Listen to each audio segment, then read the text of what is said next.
আমরা সমাজের মধ্যে অনেক সময় কি দেখি মানব সেবার নামে অনেকে দেখবেন বিভিন্ন প্রতারণা করে। ফর এক্সাম্পল, বিদেশ থেকে ফান্ড বা দেশের থেকে বিভিন্ন সময় ফান্ড ক্রিয়েট করে তার একটা অধিকাংশ বা একটা অনেক বড় অংশই নিজের জন্য রেখে দেওয়া কিংবা নিজের জন্য সেটাকে ব্যবহার করে বাকি ছোট্ট কিছু অংশ দান করার চেষ্টা করে।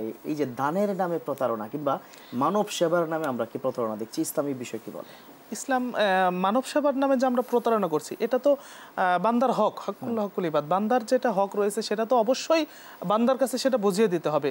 বিদেশি সংস্থা থেকে বা দেশি সংস্থা থেকে বা যেখান থেকেই হোক, ব্যক্তিকেন্দ্রিক যেটাই হোক, আর দানগুলো যেটা বান্দার জন্য দিয়েছে, হয়তো এতিমের জন্য, না হয়তো বিধবার জন্য, না হয় মিসকিনের জন্য, এটা যার প্রাপ্য হক তাকেই সেটা বুঝিয়ে দিতে হবে। তিনি কি কত পার্সেন্ট কি খেতে পারবেন, যিনি উঠাবেন?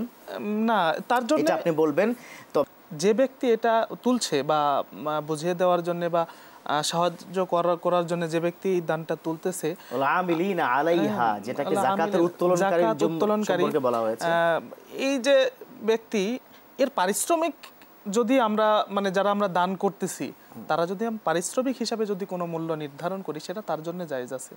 কিন্তু যদি সেটা কিন্তু অধিকাংশ না, সামান্য কিছু অংশ, যেটা হয়তো অফিস চালানো বা ফোনে যোগাযোগ করতেছে, সেই ক্ষেত্রে যে খরচ রয়েছে বা এক জায়গা থেকে আরেক জায়গায় যেতে হচ্ছে, যে রিক্সা ভাড়া বা গাড়ি ভাড়া যেটা আমরা বলি, হ্যাঁ, এইগুলো খরচের ক্ষেত্রে তার জন্য জায়েজ আছে। কিন্তু সে যদি প্রতারণা করে তার নামে যদি কিছু অংশ রেখে যায়, কয়েক পার্সেন্ট, ধরেন 10% বা 20% তার জন্য রেখে দিল, এটা ইসলামে জায়েজ নাই, কারণ এটা তো তার হক নয়। আপনি তো 10% বলছেন কিংবা 20%, অনেকে তো এটাও জানি যে 70% নিজেরা খেয়ে ফেলে। কিছু নামকা ওয়াস্তে সে মানবতার সেবা করে, কিন্তু বলছে মানবতার ফেরিওয়ালা।